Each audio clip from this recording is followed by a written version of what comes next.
ಎಲ್ರಿಗೂ ನಮಸ್ಕಾರ. ನಮ್ಮ ಸಿನಿಮಾ ಸೌಜನ್ಯ ಗುಣಂ ಧೂರ್ತ ಲಕ್ಷಣಂ ಪ್ರೆಸ್ ಮೀಟಿಗೆ ಬಂದಿರೋ ಎಲ್ರಿಗೂ ಸ್ವಾಗತವನ್ನು ಕೋರ್ತೇನೆ. ಸುಮಾರು ದಿವಸಗಳಾದ್ಮೇಲೆ ಸಿನಿಮಾದ ವಿಷಯಕ್ಕೆ ನಿಮ್ಮ ಭೇಟಿ. ಮದುವೆ ಪಾಪು ಇದೆಲ್ಲ ಆಗಿ ಒಂದು ಸಿನಿಮಾದಿಂದ ಒಂದು ಬ್ರೇಕ್ ಆಗಿತ್ತು.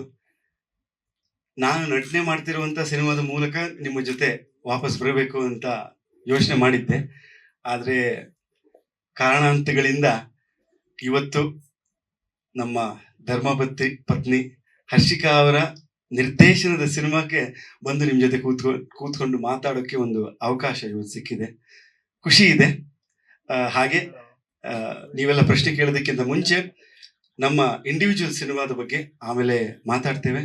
ಬಟ್ ಈ ಸಿನಿಮಾದ ಬಗ್ಗೆ ಹೇಳಬೇಕು ಅಂತಂದ್ರೆ, ಭಾರತದಲ್ಲಿ ನಿಮಗೆಲ್ಲ ಒಂದು ಸಣ್ಣ ಫಿಗರ್ ಅನ್ನ ನಾನು ಕೊಡ್ತೇನೆ. ಭಾರತದಲ್ಲಿ 2021ರಿಂದ 2025ರವರೆಗೂ ಆನ್ ಎನ್ ಆವರೇಜ್ ವರ್ಷಕ್ಕೆ 36,000 ರೇಪ್ಗಳು ನಡೀತವೆ. ಲೆಕ್ಕ ಹಾಕಿದ್ರೆ ದಿವಸಕ್ಕೆ ಆಲ್ಮೋಸ್ಟ್ 100 ರೇಪ್ಗಳು ನಡೀತವೆ. ಆದ್ರೆ ನಮಗೆ ಗೊತ್ತಾಗುವಂತ ಕೇಸ್ಗಳು ಯಾವುದೋ ಒಂದು ಪೊಲಿಟಿಸೈಸ್ಡ್ ಕೇಸ್ ಇರಬಹುದು, ಅಥವಾ ರೇಪ್ ಅಂಡ್ ಮರ್ಡರ್ ಆಗಿ ತುಂಬಾ ಕೆಟ್ಟದಾಗಿ ಮರ್ಡರ್ ಆಗಿರುವಂತ ಕೇಸ್ ಇರಬಹುದು, ಅಥವಾ ಮೀಡಿಯಾಕ್ಕೆ ಗೊತ್ತಾಗುವಂತ ಕೇಸ್ಗಳಿರ್ಬೋದು. ಈ ತರದ ಕೇಸ್ ಮಾತ್ರ ನಮ್ಗೆ ಗೊತ್ತಿರುತ್ತೆ. ಯಾಕೆಂತಂದ್ರೆ ಒಂದು ವರ್ಷದಲ್ಲಿ ನಮಗೆ ನ್ಯೂಸ್ ಅಲ್ಲಿ ಕೇಳಿ ನಾವು ಅರ್ಥಕೊಳ್ಳುವಂತ ಕೇಸ್ಗಳು ಒಂದು 5ರಿಂದ 10 ಇರಬಹುದು. ಆದ್ರೆ ಒಂದು ವರ್ಷಕ್ಕೆ 36,000 ಹೆಣ್ಣು ಮಕ್ಕಳು ರೇಪ್ ಆಗ್ತಾರೆ. ಪೊಲೀಸಲ್ಲಿ ಕಂಪ್ಲೇಂಟ್ ಆಗುತ್ತೆ, ಒಂದು ಅವರ ಸಂಸಾರದ ಮೇಲೆ ಶೋಷಣೆಗಳಾಗುತ್ತೆ, ಗಲಾಟೆಗಳಾಗುತ್ತೆ, ಅಥವಾ ಕೇಸ್ ಇನ್ನೂ ದೊಡ್ಡ ಮಟ್ಟಕ್ಕೆ ಹೋಗುತ್ತೆ, CID CBI ಎಲ್ಲ ಕಡೆ ಹೋಗುತ್ತೆ. ಆದ್ರೆ ಇಲ್ಲಿವರೆಗೂ ಕನ್ಕ್ಲೂಷನ್ ಅಂತ ಸಿಕ್ಕಿರುವಂತ ಕೇಸ್ಗಳು ನೀವೇ ಲೆಕ್ಕ ಹಾಕಿ ನೋಡಿದ್ರು ಒಂದೂ ಇಲ್ಲ.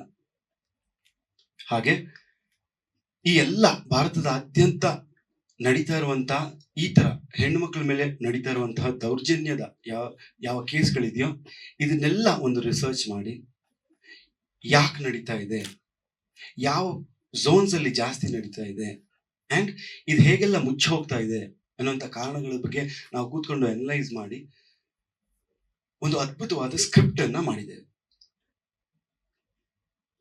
ಈ ಹೆಣ್ಣು ಮಕ್ಕಳಿಗೆ ನಡೀತಾ ಇರುವಂತಹ ಶೋಷಣೆ ಬಗ್ಗೆ ಒಂದು ಹೆಣ್ಣು ಸಿನಿಮಾ ಮಾಡಿದ್ರೇನೆ ಅದಕ್ಕೊಂದು ಅರ್ಥ ಇರುತ್ತೆ. ಪ್ಲಸ್ ಒಂದು ಹೆಣ್ಣಿನ ನೋವು, ಸಮಾಜದಲ್ಲಿ ಹೆಣ್ಣಿಗೆ ಯಾವ್ದಾವ ತರದಲ್ಲಿ ಶೋಷಣೆಗಳು ನಡೀತಾ ಇದೆ ಅಂತ ಒಂದು ಹೆಣ್ಣು ಗೊತ್ತಾಗೋದು ತುಂಬಾ ಹೆಚ್ಚಿರುತ್ತೆ ಒಂದು ಗಂಡು ಗೊತ್ತಾಗೋದಕ್ಕಿಂತ. ಸೊ ಆದ್ರಿಂದ ನಾವೆಲ್ಲ ಕೂತು, ನಾವು ಮಧು ಅವರು, ನಮ್ಮ ಪ್ರೊಡ್ಯೂಸರ್ ಅವರು, ಗಣೇಶ್ ಅವರು, ಹಾಗೆ ನಮ್ಮ ಇಡೀ ತಂಡದವರು ಎಲ್ಲ ಕೂತು ಮಾತಾಡಿದಾಗ, ಹೌದು ಇವರು ಹರ್ಷಿಕಾ ಅವರು ಶೀಸ್ ಆಪ್ಟ್ ಅಂತ ನಿಮ್ಗೆಲ್ಲ ಗೊತ್ತಿರಬಹುದು.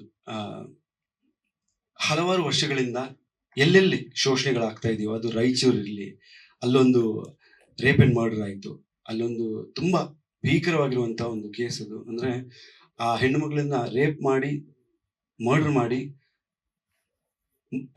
ಮರದ ಮೇಲೆ ಸುಟ್ಟಾಕ್ತಾರೆ. ಅದಕ್ಕೂ ಕೂಡ ನಾನು ಮತ್ತೆ ಹರ್ಷಿಕಾ ಅವರು ಇಂಡಿವಿಜುವಲ್ ಆಗಿ ಹೋಗಿ ಹೋರಾಟ ಮಾಡಿ ಅವತ್ತು ಆಲ್ಮೋಸ್ಟ್ 50,000 ಜನರನ್ನ ಸೇರಿಸಿ ನಾವು ಹೋರಾಟವನ್ನು ಮಾಡಿದ್ವಿ. ಇದೇ ರೀತಿಯಲ್ಲಿ ಹುಬ್ಳಿಯಲ್ಲಾದಾಗ್ಲೂ ಕೂಡ, ಇದೇ ರೀತಿಯಲ್ಲಿ ಮೈಸೂರು ಪ್ರಾಂತ್ಯದಲ್ಲಿ ಕೆಲವೊಂದು ಕೇಸ್ಗಳಾದಾಗ, ಹಾಗೆ ಎಲ್ಲೆಲ್ಲಿ ಈ ತರ ದೌರ್ಜನ್ಯಗಳಾಗಿದೆಯೋ ಅಲ್ಲಿ ಹೋಗಿ ನಾವು ನಮ್ಮ ವಾಯ್ಸ್ ಅನ್ನ ರೈಸ್ ಮಾಡಿದ್ದೀವಿ. ಆದ್ರಿಂದ ಈ ತರದ ವಿಷಯ ನಡಿಬಾರದು ಅನ್ನುವಂತ ಒಂದು ಪಾಯಿಂಟ್ ಅನ್ನ ಇಟ್ಕೊಂಡು, ಈ ತರ ನಾವು ಸುಮ್ಮನೆ ಬಿಟ್ರೆ ಇದರ ನಡೀತಾನೆ ಇರುತ್ತೆ ಅನ್ನುವಂತ ಒಂದು ಪಾಯಿಂಟ್ ಅನ್ನು ಇಟ್ಕೊಂಡು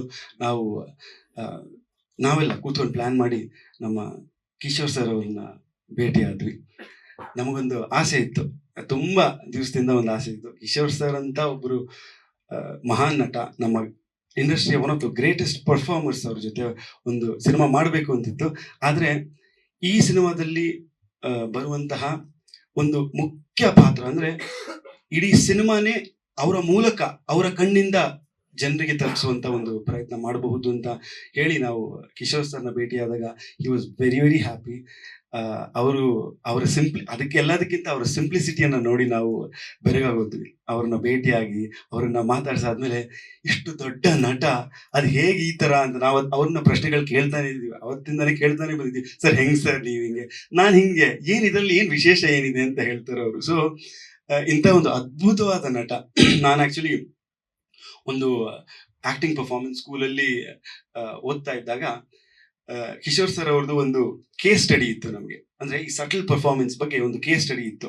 ಅಂದ್ರೆ ಅವರು ಹೇಗೆ ಒಂದು ಪಾತ್ರ ಪ್ರವೇಶ ಮಾಡಿ ನಮಗೆ ನಾನು ಕಿಶೋರ್ ಅಲ್ಲ ಆ ಪಾತ್ರ ಅಂತ ನಿಮಗೆ ಕನ್ವಿನ್ಸ್ ಮಾಡ್ತಾರೆ ಅನ್ನುವಂತ ಒಂದು ಕೇಸ್ ಸ್ಟಡಿಯನ್ನ ಮಾಡಿದ್ವಿ. ಅವಾಗ ನೋಡಿನೇ ನಾವು your all like so excited. But ಇವ್ರನ್ನ ಭೇಟಿ ಆಗುವಾಗ ನನಗೆ it was a very different experience. So ಅವರು ತುಂಬಾ ಖುಷಿಯಾಗಿ ಈ ಒಂದು ನಮ್ಮ ಕಥೆಯನ್ನ ಕೇಳಿ, ಅಂದ್ರೆ ಫುಲ್ ಕಥೆ ಅಲ್ಲ, ಅವರಿಗೆ ಎಷ್ಟಾಗುತ್ತೋ ನಾವು ಅಷ್ಟನ್ನ ಎಕ್ಸ್ಪ್ಲೇನ್ ಮಾಡಿದ್ವಿ. ಅವರು ಇದನ್ನ ಕೇಳಿ ತುಂಬಾ ಖುಷಿಯಿಂದ ಒಪ್ಕೊಂಡ್ರು. ಸೊ ಅಲ್ಲಿಂದ ನಮಗೊಂದು ಆನೆ ಬಲ ಬಂದಂಗಾಯ್ತು. ಹಾಗೆ ಮಂಜು ಸರ್ ಅವರು, ನಮ್ಮ ಕಾಕ್ರೋಚ್ ಅವರು,